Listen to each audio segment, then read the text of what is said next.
자, 여러분 안녕하십니까? 예, 안녕하세요. 예, 여러분들하고 이제 사례 강의를 진행하게 된 김매엽이라고 합니다. 원래 이제 학원에 있는 분필을 좀 썼는데요. 학원의 분필이 제가 동영상을 보니까 좀 잘 안 나오더라고요. 그 뒤에서 보시는 분들이 좀 많이 불편해 하실 것 같아서 요건 좀 잘 보이죠? 예. 학원의 분필이 이게 나쁜 게 아닌데 이게 좀 잘 안 보입니다, 상대적으로. 예, 그래가지고 분필을 저 뒤에 보시는 분들이 좀 많이 불편해 하셔가지고 분필을 좀 바꿨습니다. 그래서 여러분들께서 이제 좀 불편하지 않으시게 이게 좀 준비를 했고요. 그 다음에 오늘 이제 여러분들하고 이제 사례 단문집 수업 들어가기 전에 자, 요거 오늘 프린트물 드렸으니까 요거부터 먼저 정리하시죠. 자, 프린트물에서 제가 이걸 말씀드리는 이유는 다른 것에 대한 전혀 그런 다른 학원에서 뭐 가르치는 거 이런 거 전혀 문제가 되지 않는데, 사실 다른 학원에서 뭐 가르쳤다가 이제 조금 이제 알고 계신 게 있는데 우리 학원에 오셔가지고 듣고 뭐지? 이렇게 하시는 분들이 많아요. 그래가지고 질문 게시판에 보면 항상 이 질문이 엄청 많이 올라옵니다. 그리고 작년도 이제 시험을 보고 난 다음에는 질문이 하나 추가가 됐어요. 그래가지고 이 부분에 대해서 이제 그쪽에 질문을 하셨는데 좀 시원치 않으셨는지 자꾸 얘기를 하셔서 제가 여러분들하고 가장 많은 질문 3가지, 그리고 난 다음에 왜 제 교재에 약관에 관련되어 있는 내용이 없는지, 자, 요거를 말씀드리도록 하겠습니다. 근데 여러분 이게 사실은 질문을 계속 받으니까 처음에는 그렇지 잘못하셨기 때문에 답을 해드렸는데, 여러분 1년 내내 똑같은 내용을 그분에게는 하나의 질문인데 저에게는 수십 개, 수백 개의 질문이 되니까 그냥 아예 강의를 진행하고 하는 게 훨씬 낫겠다 싶어서 얘기를 했고요. 그 다음에 제 수험생 중에서 많이 불안해 하시는 게, 다른 학원에서 굉장히 강조를 많이 해서 뭐 별표를 3개 치고 이런 약관 규제법, 약관에 관련된 내용이 아예 없어요, 교재에. 그래가지고 또 불안해 하십니다.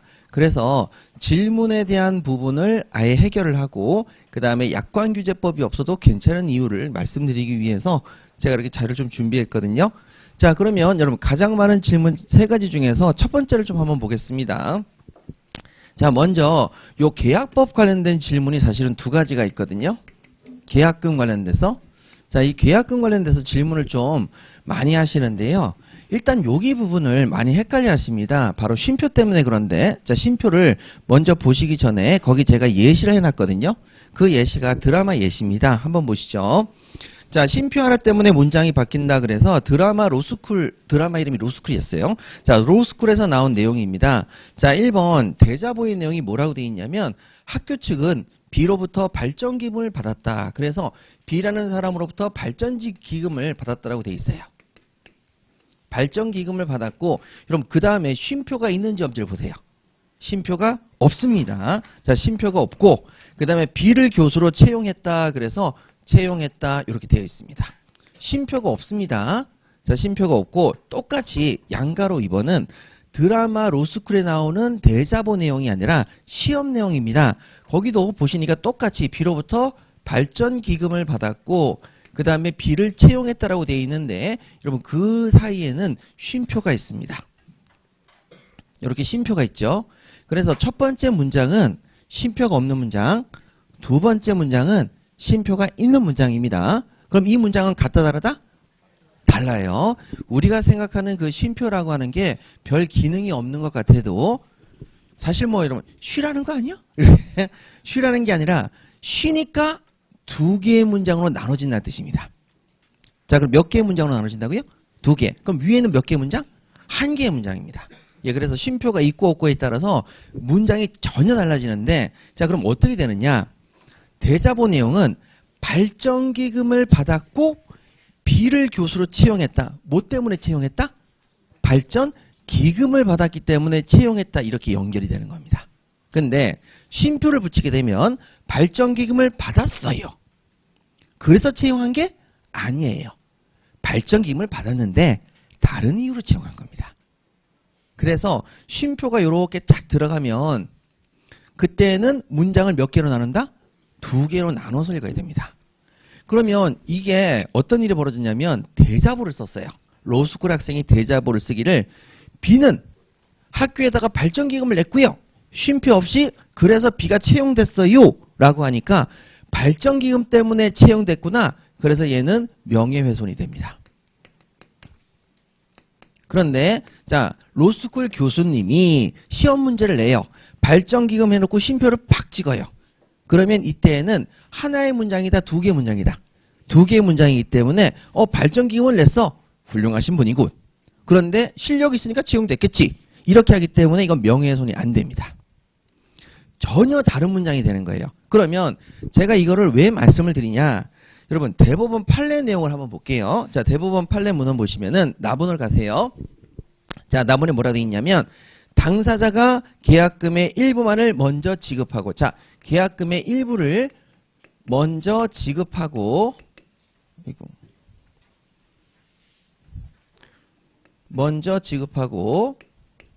그 다음에 쉼표를 찍었어요? 안 찍었어요? 안 찍었어요. 안 찍고 잔액은 나중에 지급한다. 지급하기로 약정을 했습니다. 자 그럼 여러분 이건 두 개의 문장입니까? 하나의 문장입니까? 하나의 문장입니다. 그래서 일부를 먼저 지급을 하고 잔액은 나중에 지급하기로 뭐만 했다? 약정만 했다. 그럼 줬다 안 줬다? 안 줬다는 얘기입니다. 일부를 지급한 적이 없다는 얘기입니다. 그런데 자, 요 부분을 쉼표를 한번 찍어 볼게요. 자, 일부를 먼저 지급했습니다. 그리고 자, 여기에다가 쉼표를 이렇게 콩 찍습니다. 콩시 이렇게 찍어서 자, 그다음에 잔액은 나중에 지급하겠다. 잔액은 나중에 지급. 요렇게 이제 문장을 쓴다면 지급하기로 약정했다면 자, 이때는 문장이 한 개다, 두 개다. 두 개가 됩니다. 요렇게. 자, 그래서 얘는 돈을 줬다, 안 줬다? 줬습니다. 그리고 나머지는 나중에 주기로 뭐 했다고요? 약정한 겁니다. 그래서 전혀 다른 문장이 돼요. 근데 여기 나와 있는 이 내용을 가지고 이제 어떻게 보통 얘기를 하시냐면 줬다는 거죠. 일부를 먼저 줬어. 그리고 잔액은 나중에 지급하기로 약정했다. 요렇게 대부분 읽어서 어떻게 얘기하냐면 이 문장이 자, 대법원 판례에서 이거는 계약금 계약이 성립하지 않았다라고 봅니다. 계약금 계약이 성립하지 않았다. 자, 그런데 여러분 이거는 계약금 계약이 성립하지 않았다라고 판례가 판시를 했는데 이거를 이렇게 읽어버리는 거죠. 일부를 먼저 지급했구나. 그리고 잔액은 나중에 지급하기로 약정을 했구나. 그러니까 계약금 계약이 성립하지 않는다고 하니까 계약금 일부만 줘도 계약금 계약은 성립한다 안 한다? 안 한다라고 설명을 하십니다. 근데 여러분 여기는 쉼표가 없기 때문에 일부를 먼저 지급하지도 않았고 잔액도 나중에 지급하기로 뭐만 했다? 약정만 했기 때문에 한 푼도 줬다 안 줬다? 안 줬기 때문에 계약금 계약은 성립하지 않았다라고 가야 됩니다. 근데 만약에 쉼표가 들어가면 그때는 자 일부를 먼저 지급했고 잔액은 나중에 지급하기로 약정을 했으니 이건 계약금 계약은 성립하는 거죠. 왜요? 일부만 줘도 계약금 계약은 성립하거든요. 자 이렇게 이제 문장을 달리 읽으셔야 됩니다. 자 그런데 그러면 사례가 있을 수 있겠죠. 어떻게 하냐면 자 먼저 세 가지 사례가 생길 수 있습니다. 세 가지 사례가 어디 들어간지 볼게요. 일단 여러분들에게 요거를 이제 A형이라고 하고요. 자, 요거를 B형이라고 하겠습니다. 자, 1번은 뭐냐면 서로 간에 계약을 하는데 이렇게 합니다. 야, 나 지금 돈이 없다. 야. 계약금 내가 지금 돈 줄 게 없으니까 좀 잠깐만 기다려. 내 돈 좀 뽑아올게. 그런데 계약금이 1억이야? 근데 내가 지금 뽑을 수 있는 현금이 3천이야. 그럼 내가 3천 뽑아올게. 그리고 나서 나중에 7천 줄게 라고 약정만 하고 안 나타납니다. 자 그러면 약정만 했지 한 푼이라도 줬다 안 줬다? 안 줬다. 그러면 말 그대로 약정만 했습니다. 아야 3천원 오늘 주고 7천원 내일 줄게. 내 좀 돈 뽑아올 테니까 기다려. 그랬는데 안 나타나요. 그러면 이건 약정만 한 거죠. 자 약정만 했기 때문에 A형으로 가야 됩니까? B형으로 가야 됩니까? A형으로 갑니다. 자 그 다음에 야 내 지금 3천 있다. 야 3천 줄게. 그 나머지는 내일 줄게. 그래서 3천을 줘버려요. 자 그럼 여기는 3천을 지급합니다. 3천을 지급하고 그 다음에 7천은 내일 주기로 약정합니다. 자 그럼 여기 여러분 쉼표를 붙여야 안 붙여야 돼요? 붙여야 되는 거죠. 그래서 쉼표를 이렇게 붙입니다.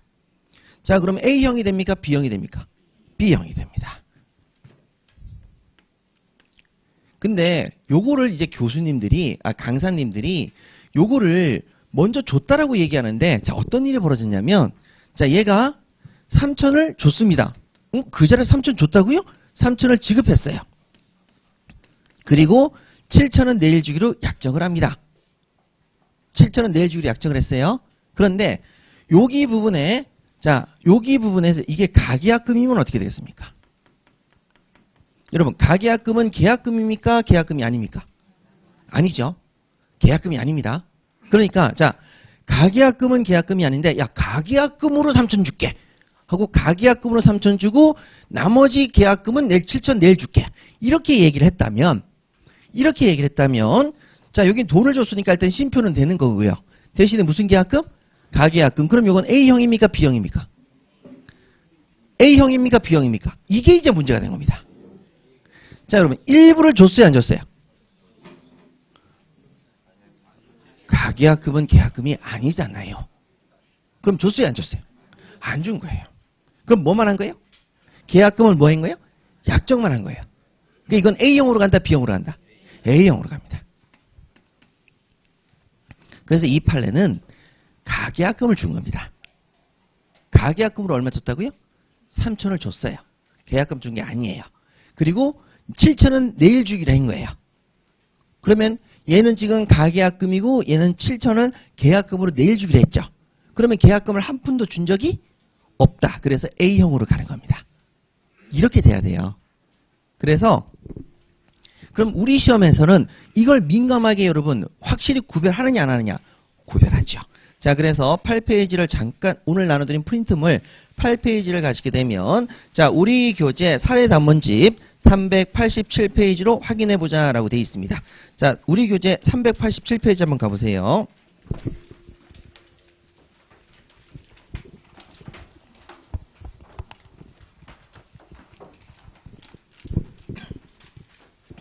자, 387페이지 가시게 되면, 여러분, 자, 문제 1번 있습니다. 우리 교수님들도 이게 지금 사실 강사님들만 모르는 거지, 교수님들은 다 알고 계시거든요. 그럼 제가 어떻게 알았겠어요? 교수님한테 물어봤지, 뭐. 자, 그러면 거기 문제 1번 한번 보세요. 자, 뭐라고 되어 있냐면, 갑은 2018년 2월 1일 자신의 소유인 X주택을 매매대금 10억 원에 을에게 매각하는 매매계약을 체결했습니다. 여러분, 자, 매매대금이 10억 원이면 우리가 관행적으로 계약금은 몇 퍼센트를 받지요? 10%. 그래서 1억 원으로 계약금을 약정합니다. 그리고 을은 갑에게 계약금 1억 원 중 3천만 원은 계약 당일날 지급하였고, 줬어요, 안 줬어요? 줬고, 7천은 나중에 지급하기로 약정을 합니다. 그러면 여러분, 줬기 때문에 쉼표를 찍어야 됩니까? 안 찍어야 됩니까? 그래서 찍었습니다. 거기 쉼표도 교수님들이 찍은 거예요. 다 아니까. 예, 그래서 지급하였고, 쉼표 빵! 좋네.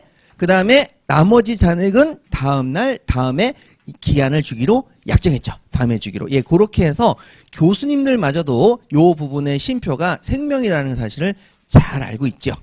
자, 그래서 대법원 판례는 뭐라고 얘기했냐면, 자, 앞으로 잠깐 돌아가셔서, 자, 대법원 판례는, 자, 거기 나와 있는 문헌 그대로 7페이지 우리 프린트물 가시게 되면, 당사자가 계약금의 일부만을 먼저 지급하고, 잔액은 나중에 지급하기로 약정했다. 그래서 대법원은 절대 쉼표를 찍지 않았습니다. 그래서 요 케이스는 돈을 한 푼도 안 준 케이스도 들어가지만, 무슨 케이스도 들어간다? 가계약금을 지급하고 나머지는 다음에 주기로 약정한 경우도 포함된다. 자, 그러면 여러분, 우리가 시험에 대비해서 아셔야 될 것은 일부를 지급하면 계약금 계약이 성립했다, 성립하지 않았다? 성립했다. 일부만 줘도 계약금 계약은 성립했다, 안 했다? 성립했다. 이거 꼭 기억하셔야 됩니다.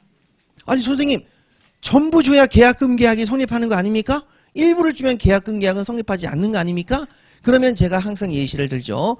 자, 예를 들어서 우리나라 손흥민 선수가, 자, 계약금을 80억 받기로 했다. 그러면 여러분, 이거를 일시불로 준다? 매주 분할해서 준다?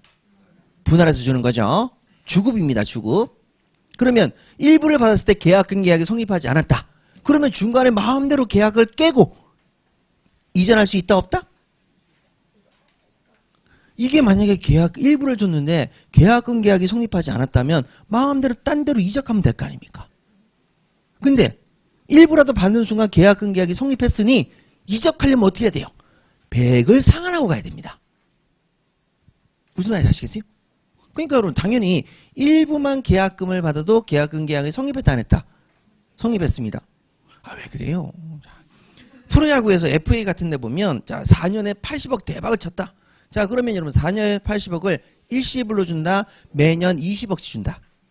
20억씩 줘요. 그럼 20억만 받으면 계약금 계약은 성립했다 안 했다? 성립했다. 너무 당연하다.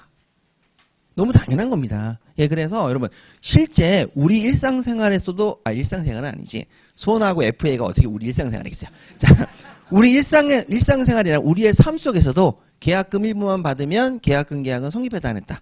성립했다. 꼭 기억하세요. 여러분 만약에 계약금 전부만 받아야만 계약금 계약이 성립한다고 하면 뭐 얼마든지 일부만 받고 확 옮겨버리면 되겠네요. 계약금 돌려주고. 그럴 수는 없다는 겁니다. 자, 일부라도 받으면 계약금 계약은 성립했다. 꼭 좀 기억해 주시고 표현 방법도 잘 알아두시고. 자, 그러면 여러분 이제 두 번째 한번 가겠습니다. 자, 계약금 두 번째인데요. 자, 계약금을 그럼 일부만 지급한 겁니다. 자, 그래서 계약금을 일부만 지급해도 계약금 계약이 성립했죠. 자, 성립했죠. 그러니까 자 이때 계약금 계약을 해지하려면 어떻게 할 것이냐? 요게 문제입니다. 시험 문제가 여러분 계약금 계약을 해지할 수 있느냐? 여러분 일부를 지급했기 때문에 계약금 계약이 성립했기 때문에 계약금 해지를 하려면 어떻게 할 것인가? 이 문제인 거죠. 그래서 그러면 여러분 당연히 시험 문제가 어떻게 나왔느냐? 자, 또 우리 몇 페이지 보시면 387페이지 다시 가보세요. 교재. 자, 여기 문제도 보시면 제 말이 확실히 또 교수님한테 어떻게 어필이 되는지 보세요. 자, 거기 문제 1에서 을은갑에게 계약금 1억 원 중 3천만 원만 지급하고 7천만 원 지급하지 않죠. 그랬는데 무르미를 보세요. 무르미를 뭐라고 돼 있냐면 계약금에 기해서 매매 계약을 해지하고자 할 때. 여러분, 자, 계약금 계약에 의해서 매매 계약을 해지한다는 얘기는 계약금 계약이 성립했다 안 했다? 성립했다고 나와 있잖아요. 그러니까 일부를 줬는데 계약금 계약이 성립하지 않았다고 가르치면 안 되는 거잖아요. 그래서 성립했잖아요. 그래서 계약금 계약이 성립해서 자 다음에 물어본 게 계약금 계약을 해지하려면 얼마를 줘야 되느냐라는 것이 두 번째 논점입니다. 자, 그럼 되셨죠? 일단 정리가 됐죠? 확실하게 검증까지 됐죠? 일부라도 계약금을 주면 계약금 계약은 성립한다 안 한다? 성립한다. 전부 줬을 때 계약금 계약이 성립한다? 아니, 교수님이 냈잖아요. 확실하게 냈잖아요. 판례도 있잖아요. 그러니까 계약금 계약은 성립했다. 자, 그러면 이제 계약금 계약을 해지하고 싶습니다. 1억 원 중에서 1억 원 중에서 계약금이 1억 원인데 요게 이제 약정 계약금이죠. 자, 약정 계약금은 매매대금 10억 원 중에서 10%에 해당하는 1억 원으로 잡았죠. 근데 실제 계약금을 얼마만 줬죠? 3천. 예, 그래서 3천이 실제 지급액입니다. 자, 그러면 이제 어떤 문제가 또 생기냐면 이런 문제가 생기죠. 자, 갑이라는 사람이 을과의 관계에서 자, 계약금이 1억 원인데 만약에 지금 여기서 1억 원을 줬다고 치죠. 자, 을이 계약금 1억 원을 다 줬습니다. 1억 원을 다 줬어요. 좋아. 그러면 자, 우리가 계약금에서 공부했듯이 자, 얘가 매수인인데 계약금을 1억 원 준 거죠. 그 다음에 얘가 매도인입니다. 자, 그러면 매수인이 계약금을 준 사람인데 준 사람이 계약금 해제를 하려면 어떻게 하면 된다? 계약금을 포기하면 됩니다. 자, 계약금을 뭐 안 된다고요? 포기. 자, 그러면 을이 포기를 할게요. 계약금을 포기합니다. 자, 1억 원을 줬는데 에휴, 나 계약 안 할래 하고 1억 원을 포기하면 되죠. 자, 그럼 을에게 얼마 손해가 생겼죠? 자, 그러면 약정계약금 기준입니까? 실제 계약금 어느 쪽을 기준으로 하죠? 약정계약금을 기준으로 해서 1억 원의 손해가 생기면 됩니다. 그래서 약정계약금을 기준으로 1억 원의 손해가 생기면 계약금 해제가 가능해지는 거죠.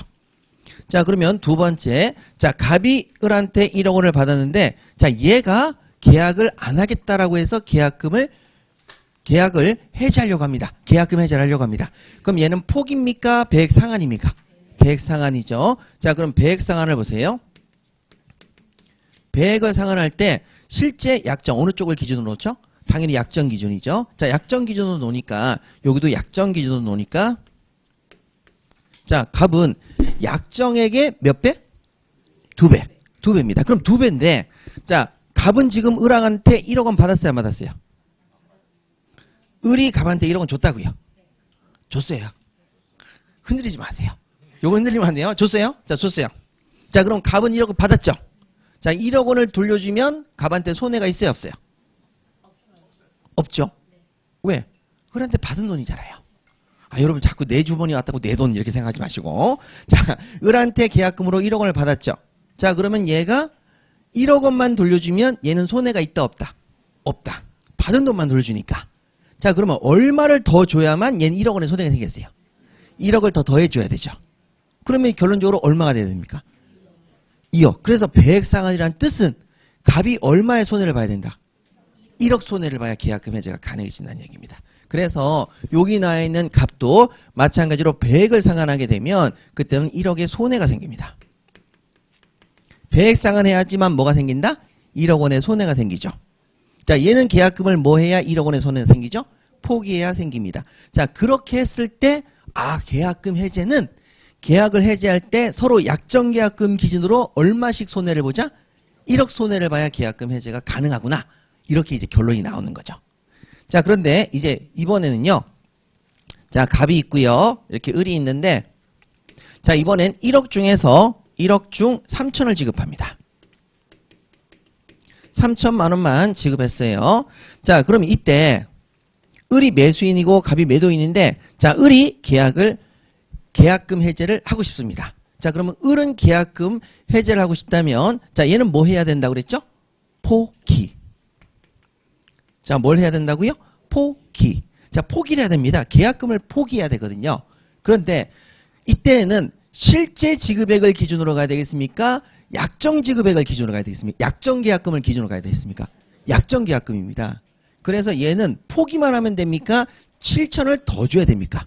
7천을 더 줘야 됩니다. 7천을 추가 지급하고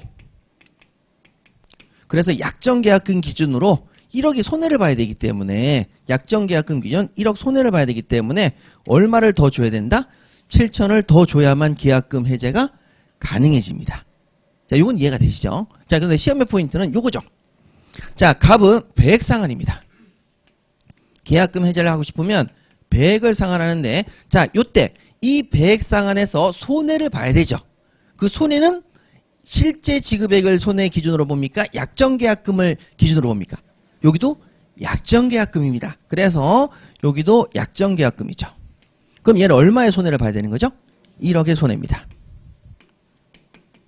그래서 판례가 약정계약금을 기준으로 한다. 약정계약금을 기준으로 한다는 얘기는 약정계약금 기준으로 얼마의 손해를 봐라?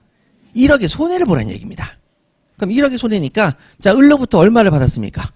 3천. 자, 3천을 돌려준다. 자, 손해가 있다 없다? 없어요. 3천의 배액이다. 그럼 얼마의 손해가 생긴다? 3천의 손해만 생기죠, 값은. 그쵸? 자, 그러면 실제 지급한 3천을 기준으로 보니까 3천의 배액인 6천만 돌려준다. 그럼 얘는 얼마의 손해가 생긴다? 3천. 약정계약금 기준으로 와서 1억 원을 기준으로 배액상을 하게 되면 어떻게 돼요? 2억이 되죠. 약정을 1억을 기준으로 배액상을 하게 되면 얼마가 되죠? 2억을 줘야 되죠. 그럼 얘는 얼마 손해입니까? 1억 7천입니다. 말도 안 되는 거죠. 그러니까 2억 원을 배액상환하면 된다, 안 된다? 안 돼요. 근데 약정계약금을 기준으로 배액상환이라고 자꾸 생각을 해서 1억 원이 아니라 2억 원을 돌려줘야 된다. 이렇게 얘기를 한단 말이에요. 받은 것도 10분의 3밖에 못 받았는데 돌려주는 건 더 돌려줘야 된다는 얘기죠. 그럼 얘는 포기만 하면 되겠네요. 실제 계약금 기준으로. 그럼 얘는 3천만 포기하면 되겠네요. 형평이 맞다, 안 맞다? 안 맞다. 그래가지고 이게 여기서 약정계약금 기준으로 본다는 판례는 3천 1억을 기준으로 보는 게 아니라 얼마의 손해를 봐야 된다? 1억의 손해. 그러면 얘는 얼마를 돌려주면 1억의 손해가 생깁니까? 1억 3천인 거죠. 그래서 여기는 1억 3천이 돼야 됩니다. 그래서 여기는 1억 3천. 자, 요거죠. 그래서 2억 원이라고 답안지에 쓰면 된다, 안 된다? 안 되는 겁니다. 이건 틀린 거죠. 그래서 거기 나와 있는 내용 보시면은 2번 약정계약금의 일부만 받은 경우 해가지고 자, 2018년 시험이 나와 있죠. 실제 시험 문제가 아까 전에 그 문제인데, 자, 계약 당일 2월 1일 날 3천만 원 지급했고요. 나머지 7천만 원은 2월 15일 지급하기로 약정만 했을 때 계약금 중 3천만 원 받은 자는 얼마의 금액을 지급하고 계약을 해지할 수 있는가라고 했는데, 자, 그때 1억 3천, 2억 막 이렇게 굉장히 분분했는데요. 예, 1억 3천이 맞습니다. 지금도 아직 2억으로 가르치시는 분이 계시다는 얘기를 제가 듣고, 그래요? 그럼 설명을 해야 되겠다. 예, 그래서 요것도 질문하실 필요가 없으십니다. 자, 이렇게 말씀을 드리고요. 자, 그러면 여러분 다음 페이지 보세요. 9페이지 보시게 되면 양가로 이번에 대법원의 판례를 보겠습니다. 자, 거기 매도인이 계약금 일부만 지급한 경우에 지급받은 금액의 배액을 상환하고 매매 계약을 해지할 수 있다라고 주장한 사안에서 실제 교부받은 계약금 배액만을 상환해서 매매 계약을 해지합니다. 자, 그럼 받은 돈 3천에서 배액 상환이니까 6천만 원만 지급하고 계약을 해지할 수 있다고 한다면 그때는 당사자가 일정한 금액을 계약금으로 정한 의사에 반한다. 1억 원을 정한 것에 의사에 반한다. 그리고 교부받은 금액이 소액일 경우 사실상 계약을 자유로이 해지할 수가 있다. 6천만 원만 돌려주면, 즉 3천의 손해만 보면 계약을 해지할 수가 있게 되는 거죠. 그래서 민법 규정 취지에 반하기 때문에, 그래서 계약의 구속력이 약화되는 결과가 돼서 부당하기 때문에 계약금 일부만 지급된 경우에 수령자가 매매 계약을 해지할 수 있다고 하더라도 해약금의 기준이 되는 금액은 실제 교부받은 계약금 3천이 아니라 약정 계약금이라고 봄이 타당하다. 그래서 자, 계약금의 일부로서 지급받은 금액에 배액을 상환하는 것으로 매매 계약을 해지할 수는 없다. 즉 여러분 어디에서도 1억 기준으로 해서 2억 원을 반환하는 얘기는 한 적이 없습니다. 약정 계약금을 기준으로 본다라고 해서 무조건 배액 상환이라고 해서 2억 원이라고 얘기하면 안 되는 거죠. 법의 취지를 풀어줬기 때문에 우리도 풀어서 해석하시면 되시겠습니다. 자, 그렇게 해서 여러분 정리하시면 되겠고요. 최종 해석, 양가로 1번의 매수인의 계약금 해지는 1억 손해니까 7천만 원 추가 지급이고, 양가로 2번은 자, 배액 상환이지만 약정 계약금 1억 원의 기준으로 해서 1억 3천을 지급해야 계약의 해제가 가능하다. 이렇게 이제 정리하시면 되겠습니다. 자, 그럼 요건 지워도 되죠? 예, 자, 그리고 이제 마지막으로 3번 가도록 하겠습니다. 사실 여기까지만 이제 질문이 있었는데 올해 지금 질문이 쏟아지고 있는 게 3번 때문에 그렇죠. 자, 3번은 뭐냐면은 지금 민법의 체계 문제입니다. 자, 체계 문제. 자, 이거 설명을 좀 드리도록 할게요. 자, 3번에 이거는 이제 민법의 체계입니다.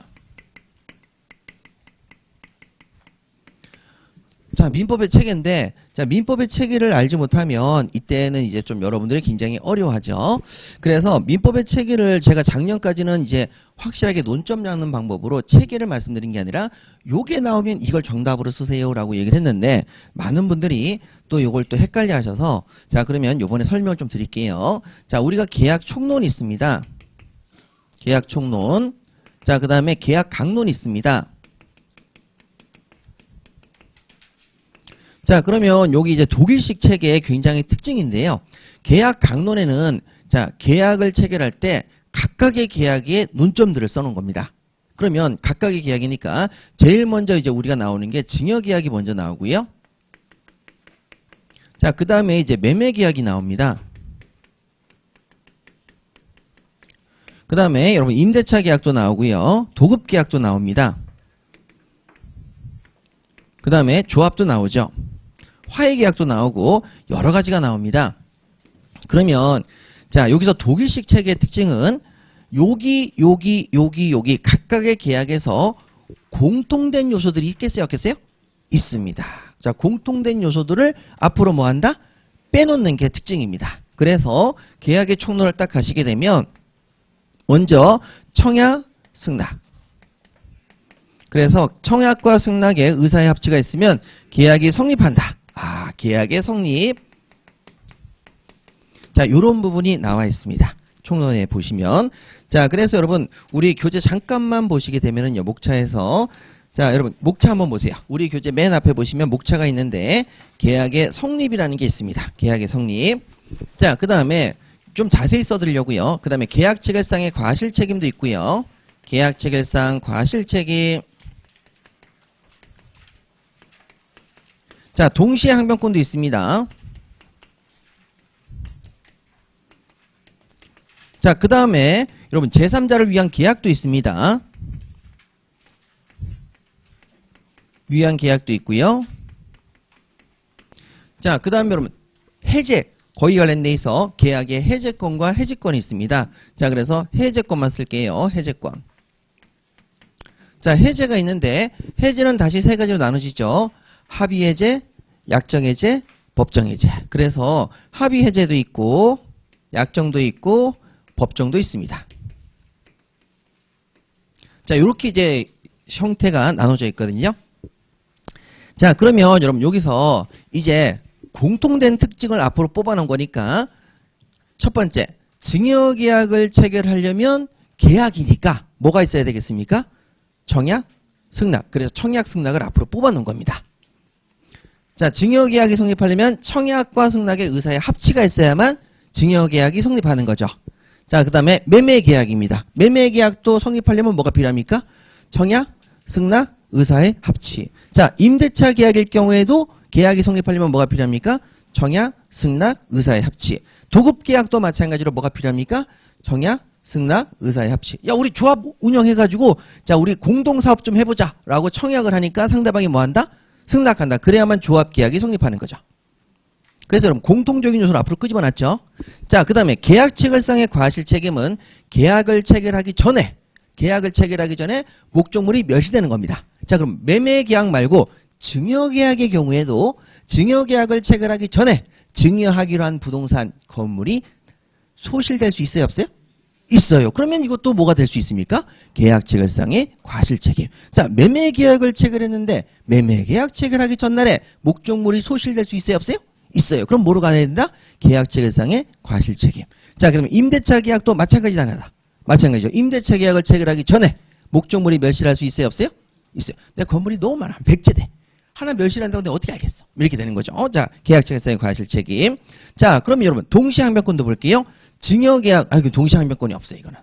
동시에 항변권은 언제 생기냐면 쌍에 생기죠. 아, 위험부담도 내가 안 썼네. 자, 쌍이 요 두 가지죠. 동시에 항변권하고 위험부담. 요거 이제 쌍무계약이거든요. 야, 이 쌍! 해가지고, 자, 요 두 가지가 동시에 항변권이 이게 위험부담이 쌍무계약인데, 자, 증여계약은 쌍무계약이에요? 편무계약이에요? 편무죠. 그러니까 여기는 이게 나올 수가 없어요. 그러면 매매계약은 쌍무계약이죠. 아, 그러면 쌍무가 무슨 뜻이냐면, 당사자 쌍방이 채무자는 뜻이에요. 자, 당사자 쌍방이 뭐라고요? 채무자. 그러면 증여계약은 증여하는 사람만 채무를 지죠. 주겠다라고. 받는 사람은 그냥 받으면 되죠. 그래서 증여를 받는 사람은 채무가 있다 없다? 없다. 한쪽만 채무가 있으니까 뭐라고 그런다? 편무. 자, 매매계약은 매매대금 주고 매매 목적물의 재산권 이전하는 자, 양 당사자 모두 채무가 있다 없다? 있다. 그래서 자, 매매계약일 경우에는 뭐가 적용될 수 있다? 동시에 항변권. 임대차 계약도 마찬가지로 뭘 할 수 있다? 동시에 항변권. 위험부담의 문제가 나오는 거죠. 그 다음에 여러분 여기서 제3자를 위한 또 갈게요. 자, 증여를 꼭 내가 받아야 됩니까? 제3자가 받을 수도 있습니까? 그렇죠. 증여를 위한 계약도 제3자를 위해서 계약을 체결할 수 있고, 매매 계약일 때 목적물은 내가 받고 매매 대금은 제3자가 받을 수 있습니까? 없습니까? 있습니다. 그래서 제3자를 위한 계약을 체결할 수 있고, 그 다음에 임대차 계약도 마찬가지로, 그럼 자, 임대차 계약도 꼭 내가 받아야 됩니까? 제3자를 위해서 계약을 체결할 수 있습니까? 제3자를 위한 계약을 체결할 수가 있죠. 자, 그 다음에 해제입니다. 자, 여러분, 임대차 계약도 법정 해제 사유가 발생하면 계약을 뭐 할 수 있다? 해제할 수 있죠. 약정이나 합의에 의해서 계약을 뭐 할 수 있다? 해제할 수 있죠. 매매 계약도 똑같다, 안 똑같다? 똑같습니다. 자, 증여 계약도 똑같다, 안 똑같다? 똑같죠. 아, 증여를 주기로 한 사람이 안 줘요. 들어서 안 받아. 막 그러면서 해지할 수 있는 거죠. 자, 그래서 여러분 공통된 요소를 앞으로 끄집어 놓습니다. 그러면 첫 번째, 여기에는 사례가 매매도 나올 수가 있고 임대차도 나올 수 있고 뭐도 나올 수 있다? 도급도 나올 수 있습니다. 다양한 사례가 나올 수 있다 없다? 있다. 이유는 왜? 총론이기 때문에. 공통된 요소니까. 그래서 여러분 첫 번째 기억하셔야 될 것은 각각의 체계의 공통적인 요소니까 계약 체결상 과실 책임에 매매 계약이 나올 수도 있고 뭐도 나올 수 있다. 임대차 계약도 나올 수가 있다. 제3자를 위한 계약에도 매매 계약과 뭐가 나올 수 있다. 임대차가 나올 수 있다. 그 다음에 동시항변권과 위험부담에서 매매 계약에 임대차 나올 수도 있다. 이렇게 되는 거죠. 네, 이렇게 됩니다. 그래서 자, 여기 나와 있는 요 해제권도 매매 계약, 임대차 전부 다 해제할 수 있다 없다? 있다. 전부 다 모든 사례가 나올 수 있습니다. 자, 그러면 다음으로 이제 그럼 계약 강도는 뭐냐? 계약 강도는 공통적으로 적용됩니까? 그 계약만 딱 적용되는 겁니까? 그 계약만 적용되는 겁니다. 그럼 다른 데서는 적용이 된다 안 된다? 안 돼요. 그러면 공통적이지 않으니까 앞으로 뽑아낼 수가 없었던 거죠. 그러면 증여계약에서 증여계약에 특유한 해제 사유가 있습니다.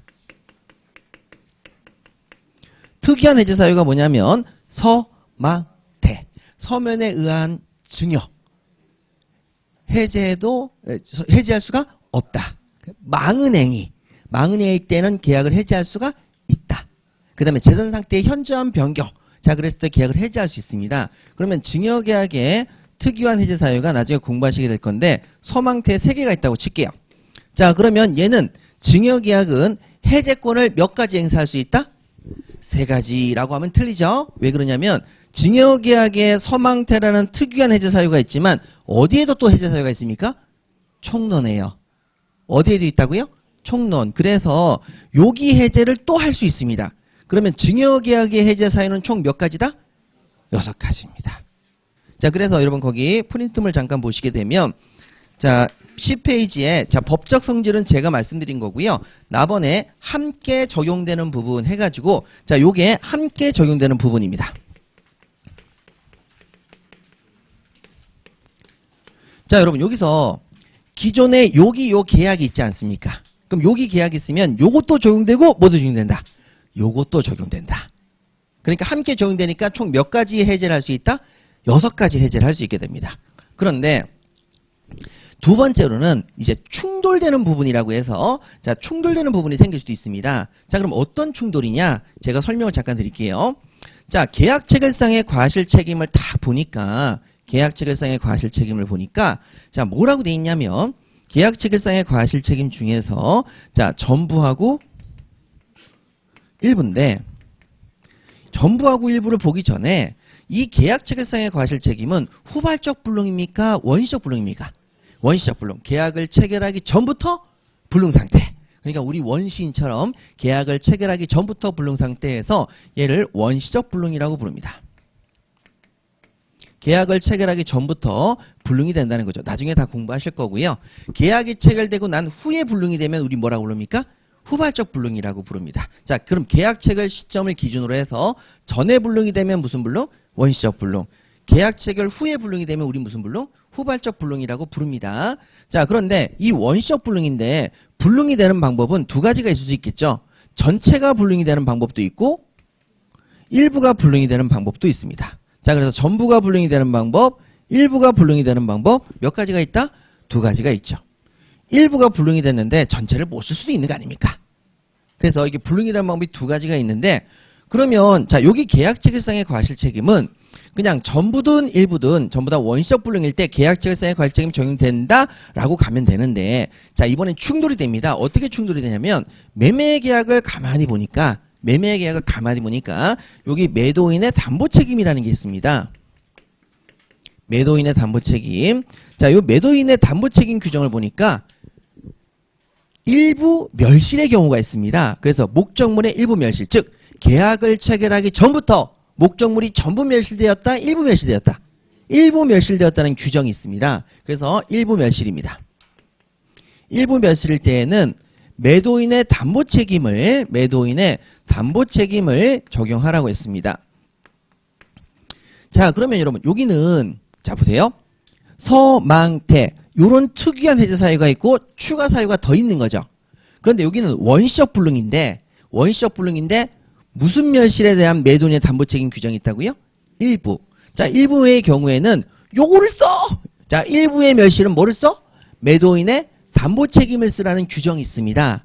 그런데 여러분 여기 계약 체결상의 과실 책임을 딱 하니까 전부 불능일 수도 있고 일부 불능일 수도 있을 텐데 그 중에서 일부 불능에 대한 그 상충되는 규정이 있습니까? 없습니까? 있죠. 매도인의 담보 책임에 상충되는 규정이 있습니다. 상충되는 규정이 있을 때에는 서로 충돌이 생기는 거죠.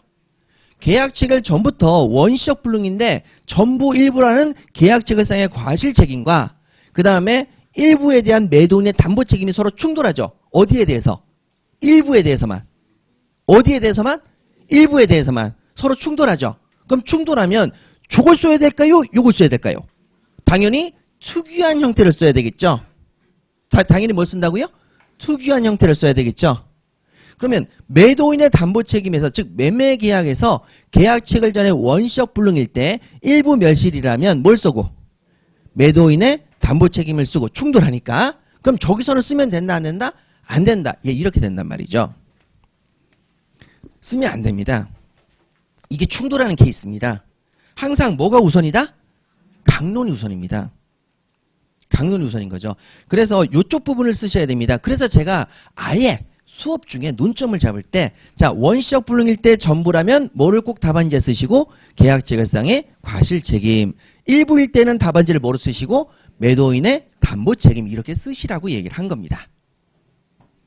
자, 그러면 또 갈게요. 자, 여기서 그래서 여러분 거기 밑에 답안에 우리 프린트물 보시면 답안에 논점 충돌 부분으로 문제되는 세 가지 논점 해가지고 양가를 이번에 원시적 불능이라고 해가지고 계약쟁에서의 과실 책임과 목적물 일부 멸실에 대한 매도인의 담보 책임은 논점이 서로 충돌하는 부분이 생겼다 안 생겼다? 생겼다라는 거죠. 생겼습니다.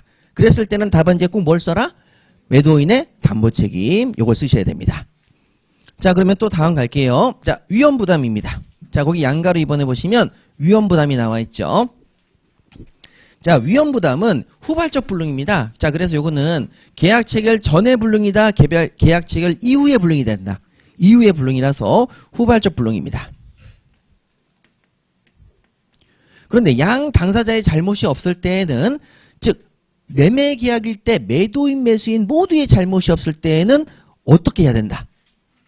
채무자 위험부담주의로 가야 됩니다. 이제 나중에 이제 하실 거니까. 자, 그러면 양 당사자의 잘못이 없다. 당사자 양쪽 모두의 잘못이 없을 때에는, 자, 우리는 뭐로 가야 된다?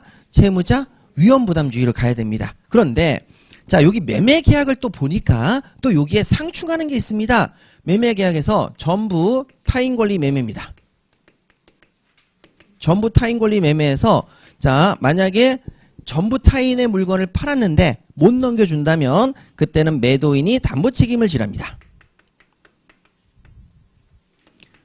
근데 매도인의 담보 책임에서 이 담보 책임은 과실 책임입니까? 과실이 없어도 책임을 져야 됩니까? 과실이 없어도 책임을 지는 무과실 책임입니다. 그러니까 지금 이제 모르셔도 돼요. 모르시는 분들은 나중에 다 설명드립니다. 자, 그러면 전부 타인 권리 매매의 매도인의 담보 책임은 잘못이 없어도 무조건 책임을 지랍니다. 누가? 매도인이. 매수인도 잘못이 없을 수 있죠. 그런데 잘못되면 그땐 책임을 지랍니다. 자, 그러면 여기서 또 뭐랑 충돌합니까? 위험부담이랑 충돌합니다. 위험부담도 매도인 매수인 모두 잘못이 없을 때 위험부담으로 가랍니다. 채무자 위험부담주의. 그 다음에 여기도 매도인 매수인 모두 잘못이 없을 때에도 누가 책임지랍니까? 이번엔 위험부담이 아니라 매도인이 담보 책임을 지랍니다. 그러면 여러분 서로 또 충돌합니까 안 합니까? 충돌한다고 치죠. 자, 충돌합니다. 그럼 충돌하고 한다고 했을 때 전부 타인 권리만큼만은 반드시 남의 물건을 팔았을 때에는 반드시 어디로 가야 된다? 매도인의 담보 책임. 매도인의 담보 책임으로 가야 됩니다. 그러면 자, 다른 건 물건을 팔았는데 자, 한번 볼게요. 갑이 을한테 물건을 팔았는데 건물을 팔았어요? 갑의 물건입니다. 자, 물건을 팔았는데 누구 물건이에요?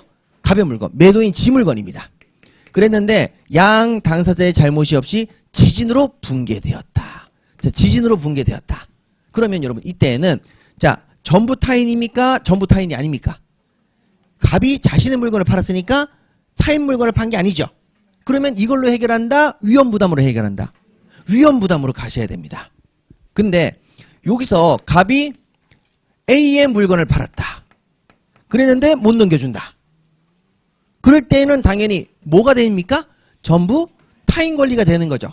전부 타인 권리가 됐을 때는 담보 책임을 써야 된다? 위험부담 써야 된다? 담보 책임 써야 됩니다. 이게 우선입니다. 봤죠? 하시는 소리? 질문을 했어야 되는데 안 해도 되겠네 이런 얘기죠. 이게 여러분 공식입니다. 그래서 제가 수업 중에 이런 거 얘기를 안 하고 전부 타인이 나오면 무조건 일단 뭘 써라? 매도인의 담보 책임. 근데 중도금 지급 시 전부 타인이 나오면 동시에 항변권을 쓰라고 했습니다. 이제 그건 나중에 말씀드리도록 하고. 그러니까 제가 여러분들에게 체계를 말씀드리기보다는 논점 잡는 연습을 작년에 많이 했을 때 전부 타인 나오면 무조건 매도인 담보 책임 쓰고 중도금 줬을 때 남의 거라는 걸 알았으면 동시에 항변권을 쓰라고 이렇게 얘기를 했던 이유가 바로 여기 근거를 둔 겁니다. 체계죠. 그러면 올해 시험 문제가 어떻게 나왔느냐라는 거죠. 자, 우리 교재 여러분 우리 400페이지 한번 보시죠. 자, 우리 교재 400페이지를 한번 보실까요? 자, 400페이지 보시면 문제 3이 나와 있죠. 매도인 갑은을 매수인과 병소유 건물에 대한 매매 계약을 체결했습니다. 자, 갑이 지물건 팔았어요? 병물건 팔았어요? 그럼 전부 남의 것이죠. 아이씨, 그럼 다 뭘 써라? 이걸 아닐까요? 그래서 여러분 거기 매매 계약을 체결했으니까 당연히 매매 계약이죠. 그리고 남의 물건 팔았죠. 그럼 답안지에 뭘 써라? 매도인의 담보 책임 쓰시는 겁니다. 근데 여기로 갔단 말이에요. 채무자 위험부담주의. 안 됩니다. 그래서 여러분 거기 나와 있는 뭐라고 돼 있냐면 그 후 병명의의 소유권 이전 등기가 원인 무효로 밝혀져 진정 소유자가 제기한 소유권 이전 등기 말소 청구 소송에서 병이 패소함으로 인해서 위 매매 계약에 기한 건물의 소유권 이전이 불능이 되었다. 여러분 자 여기서 갑의 을의 잘못이 보여야 안 보여요? 모르겠죠. 그런데 갑이 잘못했단 말이 없죠. 을이 잘못했단 말이 없죠. 그럼 양 당사자 모두 잘못이 없겠죠. 근데 어쨌든 못 넘겨주게 됐대요. 자, 어떻게든 뭐 했다? 못 넘겨주게 됐대요. 그러면 이 경우에 전부 타인이 나오면 무조건 뭘 써야 된다? 매도인의 담보 책임입니다. 전부 양쪽 모두 잘못이었기 때문에 위험부담으로 가시면 안 된다는 거예요. 꼭 기억하세요. 자, 그 다음에 하나 더 있습니다. 하나 더 있는데 여기 여행계약이 있거든요. 여행계약. 여행계약입니다. 자, 여행을 떠날 때 여행을 딱 떠나서 갑자기 태풍이 막 몰아쳐요. 그럼 여행을 해야 돼요? 집으로 가야 돼요? 집으로 가야 되죠. 자, 그래서 여기 부분은 또 뭐가 있냐면 부득이한 해제, 부득이한 사유로 인한 해제라는 게 있습니다. 자, 계약을 떠났는데 여행 계약을 체결했고 체결돼서 여행을 떠났는데 태풍 때문에, 지진 때문에, 화산 때문에 여행을 못 할 수도 있죠. 자, 그러면 여행을 계속 해야 되겠어요? 해지해야 되겠어요? 해지. 자, 여행을 중간에 멈춰야 될 겁니다. 그런데 여러분, 이 경우에 여행 주체자나 여행자가 서로 잘못이 있어요, 없어요? 없죠. 태풍이 왜 내 잘못이야? 지진이 왜 내 잘못이야? 화산도 내 잘못이 아니죠. 그러면 여러분, 자, 총론에 또 뭐가 있습니까? 양 당사자의 잘못이 없을 때, 그때는 뭐를 해결한다? 채무자 위험부담주의로 해결한다는 또 규정이 있죠. 자, 그럼 서로 또 충돌한다, 안 한다? 충돌하죠. 그러면 항상 정답은 뭘 써야 된다? 강론을 쓰셔야 됩니다. 강론을. 이렇게 해서 세 가지 논점 중에서 작년에 시험에 나온 게 양가로 2번입니다. 제가 그래서 여기도 자, 여행계약일 경우에 천재지변에 의해서 여행을 못하게 되었다. 그러면 절대 답안지에 뭐를 쓰면 안 된다. 위험부담을 쓰면 안 되고 부득이한 사유로 인한 해지 요거를 이제 답안지에 써라 이렇게 얘기를 했어요. 근데 그렇게 얘기하니까 왜요? 좋아. 왜요? 논점 오케이. 답안지를 딱 쓰는데 자 양당사의 잘못이 없네? 그러면서 채무자 위험부담지 매매계약인데 자 전부 타인인데 양당사의 잘못이 없네? 채무자 위험부담지를 쓰시는 거죠. 안 됩니다. 그래서 여기 부분이 이제 해결이 안 돼서 어떻게 구별하지요? 라고 물어보신 분들이 되게 많아요. 올해 시험 보고 난 다음에 어떻게 구별하긴요? 알려준 대로 하시면 되는 건데 근데 여러분 이제 알려만 주니까 잘 안 이어지나 봐요. 보여드려야 될 것 같아서 자 올해는 보여드립니다. 자 부득이한 사유의 해지 즉 여행계약일 때 천재지변이 생겼다. 그러면 절대 채무자 위험부담주의로 가면 안 되고 뭘로 해결해라? 부득이한 사유로 인한 해지로 해결하셔라. 이렇게 이제 말씀을 드릴게요. 자 이게 계약강론의 특징입니다. 그러면 계약강론에 있는 내용을 먼저 우선시하고 그 내용을 하고 나머지도 여기서 할 수 있다 없다? 있다. 그래서 서로 같이 병행도 할 수 있는데 서로 내용이 뭐 할 수 있다 이렇게 내용이 뭐 할 수도 있다? 충돌될 수도 있다. 충돌될 때에는 함께 적용이 아니라 강론 우선 적용입니다. 강론 우선 적용. 자, 그래서 그러면 10페이지 맨 위에 법적 성질을 보세요. 자, 민법 체계의 성질상 계약 총론은 모든 계약의 공통적인 성질을 기재하게 돼 있다. 자, 모든 계약의 공통적인 성질을 기재하게 되어 있습니다. 계약 강론은 각 계약에서만 적용되는 특수한 내용을 기재하게 되어 있습니다.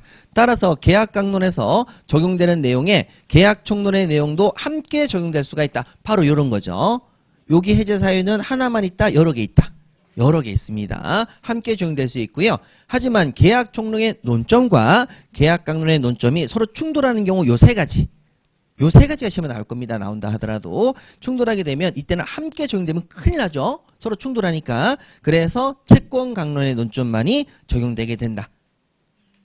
자, 그러면 답원을 보세요. 자, 원시적 충돌 보니까 원시적 충돌에서는 계약 체결성의 과실책임과 목적물 일부 멸실에 대한 매도인의 담보 책임. 자, 그럼 계약 체결성의 과실책임은 충돌이 되니까 범위가 뭘로 줄어든다?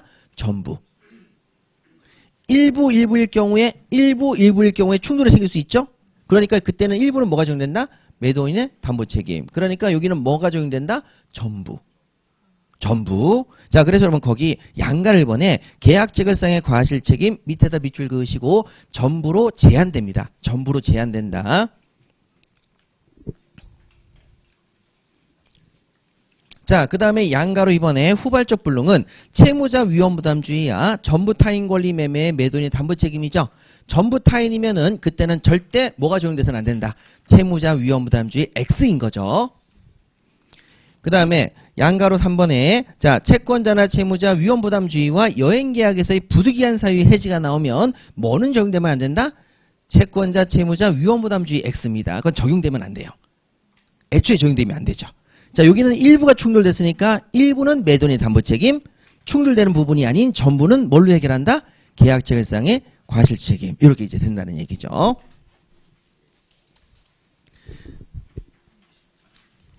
자, 그러면 여러분 매매계약에 해제가 있을 수 있는데 자, 매매계약의 해제를 볼게요. 해제. 자, 그럼 함께 적용되는 부분하고 충돌되는 부분이 여러분 헷갈릴 수 있으니까 한번 정리할게요. 자, 계약금 해제 되겠어요? 안 되겠어요? 매매계약은 계약금을 줬을 때 계약금 해제가 가능합니다. 그럼 여러분 여긴 계약금 해제가 들어가야 안 들어가요? 안 들어가죠? 그러니까 이 해제만 할 수 있다. 여기 해제도 할 수 있다. 여기 해제도 할 수 있습니다. 서로 충돌하지 않잖아요. 없잖아요. 없는 부분은 함께 쓸 수 있는 거예요. 자, 그 다음에 담보책임의 해제도 있습니다. 담보책임의 해제도 있죠. 매도인의 담보책임의 해제도 있습니다. 그러면 여러분 거기에서 여기 부분이 충돌하는지 충돌하지 않습니다. 이건 담보책임의 해제죠. 그러니까 매매계약일 경우엔 계약금 해제도 가능하고 담보책임 해제도 가능하고 또 무슨 해제도 가능하고 합의 해제도 가능하고 약정 해제도 가능하고 법정 해제도 가능합니다. 왜? 서로 충돌하지 않으니까요. 않으니까. 그래서 여기 있는 해제만 해도 또 매매계약일 경우에는 총 몇 가지 해제가 가능하다? 5가지 해제가 가능합니다. 그래서 여러분 충돌하면 여러분 자 기억하세요. 서로 내용이 충돌하면 항상 뭐를 쓰고? 강론. 충돌하지 않으면 어떻게 쓰고? 함께. 충돌하지 않으면 어떻게 쓰고? 함께. 충돌하면 뭐를 쓰고? 강론만 쓰고. 예, 이게 포인트입니다. 근데 함께 쓰는 경우에는 시험에 한 번도 나온 적이 없어요. 요것도 쓰고 요것도 써야 돼. 그렇게 물어보긴 어려워요. 어려워요. 그러니까 여러분 충돌하는 경우에는 반드시 뭐를 꼭 써야 된다? 강론. 충돌할 땐 강론을 써야 됩니다. 꼭 기억하셔야 돼요. 자, 그래서 여러분 여기 부분이 아직까지 이제 기본 강의를 우리가 이제 들으신 분들이 계시니까 그 다음에 이제 다른 데서 이제 강의 듣고 오신 분들 계시고 유예생도 있을 수 있으니까 제가 자세히 설명을 드린 것이고 아직까지 난 담보 책임을 공부한 적이 없다. 지금서부터 차근차근 가시면 돼요. 개념을 다 설명을 드릴 거예요. 자, 그래서 이렇게 하면 정리하시면 되고 자, 그러면 여러분 보세요. 함께 쓴다는 거니까 매매계약을 체결할 때 어떻게 해야 돼요? 라고 하니까 여기 규정이 없어요. 그러면 어디로 가야 된다? 총론, 정약과 승낙. 의사의 합치로 매매계약이 성립합니다. 이렇게 얘기하시는 거고 자 매매계약을 체결했는데 목적물이 계약 체결 전부터 멸실되어 있는 상태에서 제가 샀어요. 그러면 이때는 이제 뭘로 해결하시면 되고 여기 해당되는 부분이 없죠. 그러니까 뭘로 해결하신다? 계약 체결상의 과실책임. 근데 계약 체결 전에 일부가 멸실되어 있었어요. 근데 여긴 일부 멸실에 대한 부분이 있어요 없어요? 있어요. 그러면 충돌이 되니까 뭘 쓰고? 매도인의 담보책임. 자, 매매 계약인데 서로 선생님 매매 계약을 할 때 서로 매매 계약에 매매 대금 넘겨주고 재산권 이전 넘겨주는 거 어떻게 해요? 아무리 찾아봐도 계약 강론에 규정이 없어요. 그럼 어디로 가나? 총론. 총론에 가니까 뭐가 있더라? 동시행, 항변권. 요 규정이 있다라는 거죠. 그럼 요걸 갖다 쓴다 안 쓴다? 쓴다. 자, 그다음에 매매 계약인데 목적물이 그냥 남의 목적물이 아니라 내 목적물을 넘겼어요. 근데 멸실이 돼버린 거죠. 그런데 여기 강론에 규정이 있다 없다? 없어요. 아무리 눈 씻고 닦아봐도 내 목적물을 넘겼는데 계약 체결 전에 원시적으로 이미 멸실됐을 때 그때는 전혀 규정이 없는 거예요. 그럼 여기서 해결 못하니까 어디로 가라? 총론. 예, 총론을 딱 가니까 계약 체결성의 과실책임. 매매 목적물을 계약을 체결한 이후에 내 목적물을 넘겼는데 전부 멸실했다. 후발적 멸실이다. 그러면 그 경우에도 여기 규정이 없는 거예요. 그럼 어떻게 해결한다? 위험부담주의를 해결합니다. 근데 매매 계약인데 내 목적물이 아니라 남의 목적물을 넘겼어요. 그랬는데 갑자기 후발적 불능이 돼버렸는데 양 당사자 잘못이 없는 거죠. 그랬을 때는 어떻게 해결한다?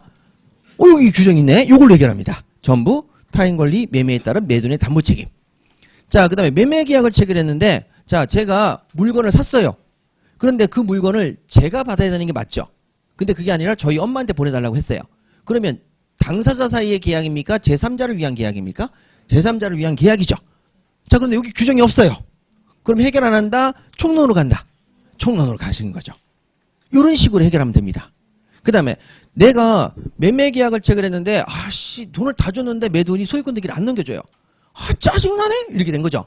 자, 그러면 여기 한번 볼게요. 요거만 보시고 잠깐 쉬도록 하죠. 자, 여러분 여기서 한번 보도록 하겠습니다. 여러분들이 매수인이라면 어떻게 할지 한번 보세요. 자, 갑입니다. 자, 여러분들이 매수인 할게요. 자, 매수인 을입니다. 자, 여러분들이 계약금으로 1억 원을 걸었습니다. 계약금. 자, 그런데 갑이 자, 나는 계약금을 걸었어요. 계약금을 걸었고 자, 갑이라는 사람은 소유권 등기를 넘겨주기로 합니다. 근데 서로 간의 약속으로 소유권 등기를 먼저 넘겨주기로 했습니다. 보통 흔히 안 일어나는 일이죠. 근데 시험 문제는 흔히 안 일어나는 일이에요. 자, 소유권 등기를 먼저 넘겨주기로 했습니다. 자, 그런데 안 넘겨줘요. 자, 그러면 을은 여러분들 을이에요. 자, 계약을 해지하고 싶어요. 그러면 일단 뭐부터 생각해야 되겠어요? 총론을 생각해야 되겠어요? 강론을 생각해야 되겠어요? 강론. 그럼 일단 1번 무슨 해제가 가능하다? 계약금 해제. 자, 계약금 해제라면 어떻게 돼야 돼요? 을은 계약금을 뭐 해야 돼요? 포기. 그럼 1억 원의 손해를 봐야 돼요. 여러분 이 짓 하시겠어요? 미친 거죠. 내가 무슨 잘못이 있어? 그러니까 계약금 해제를 할 방법이 없는 거예요? 있는 거예요? 있는 건데 아니 방법이 없는 건 아니잖아요. 그냥 내 1억 원 정도 뭐 껌값이야 이러면서 포기할 수도 있는 거잖아요.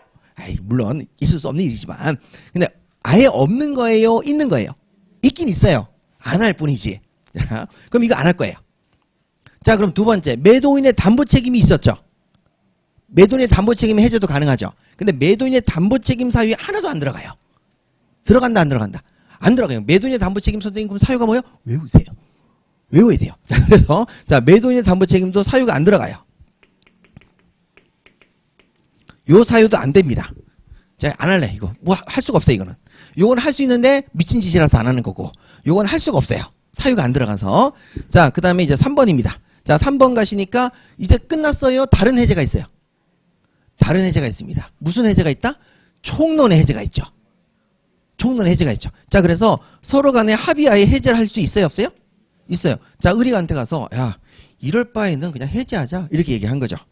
그때만 갑도 싫어. 여러분 그래 하면 다음 질문이 없으니까 싫어. 자, 그래서 합의 해제가 안 됐어요. 그럼 해제를 못해요. 자, 그 다음에 서로 간에 약속한 바가 있으면 약속한 바대로 해제할 수가 있어요. 약속한 바대로 해제할 수가 있는데 약속을 한 적이 없어요. 그러니까 이것도 안 돼요. 안 됩니다. 자, 그러면 여러분 이제 5번. 자, 무슨 해제가 하나 남았죠? 법정 해제가 남았습니다. 자, 여러분 법정 해제는 꼭 기억하셔야 되는 것이 채무 불이행이 있어야 됩니다. 자, 뭐가 있다고요? 채무 불이행. 자, 그럼 여러분 갑이라는 사람이 먼저 넘겨주기로 했어요, 안 했어요? 했죠. 근데 넘겨줬어요, 안 넘겨줬어요? 안 넘겨줬죠. 채무를 불이행했죠. 그럼 채무 불이행 사유 중에서 이행지체입니다. 자, 이행을 지체하면 바로 계약을 해지할 수가 없습니다. 한번 뭐 해야 된다? 독촉을 해야 돼요. 최고를 한번 하고 그래도 안 하면 해지할 수 있습니다. 자, 그래서 이행지체면 최고, 독촉을 한번 하고, 그러면 최고는 우리 1차 때부터 했죠. 독촉. 자, 최고를 먼저 하고 해제할 수 있습니다. 그러면, 자, 을은 어떤 해제를 할 수 있다? 법정 해제. 할 수 있어요, 없어요? 있어요. 왜 안 넘겨줘? 이행을 지체했네? 그럼 한 번 더 뭐하고? 최고하고 계약을 뭐하면 된다? 해제하면 됩니다. 그러면 이 해제를 했습니다. 이 해제를 하면, 자, 이제 원상회복 의무가 있습니다. 원상회복. 원래 상태로 회복해야 되죠. 그러면 갑은 을한테 얼마를 돌려줘야 돼요? 원래 상태로 회복해야 되니까 1억 원을 누구한테 반환한다?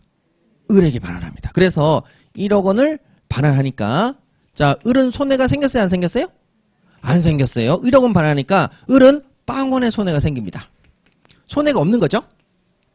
그런데 나중에 공부하시게 되겠지만 해지를 하고 원상회복할 때 금전일 때에는 금전만 돌려준다? 이자도 붙인다? 예, 이자도 붙여요. 오케이. 자, 그래서 약간의 이익이 생겼죠. 그리고 손해가 생겼으면 무슨 배상도 청구할 수 있다? 손해배상도 청구할 수가 있습니다. 그래서 나 같으면 이거 할래. 이렇게 되는 거죠. 그러니까 처음서부터 요 5가지가 모두 가능한지를 검토하시고 그 중에서 나한테 가장 좋은 걸 쓰는 거죠. 그러니까 내가 지금 가지고 있는 내용을 전부 다 내가 써야 되는데 내가 여기서 썼는데 여기 해당 사항이 없으면 못 쓰는 게 아니라 앞에서 있으면 쓸 수 있다 없다? 있다. 근데 내가 가지고 있는 사항이 앞에 있는 사항이랑 충돌하면 뭘만 써야 된다? 강론만 써야 된다. 이렇게 정리하시면 되겠습니다. 잠깐 쉬었다가 계속하도록 하겠습니다.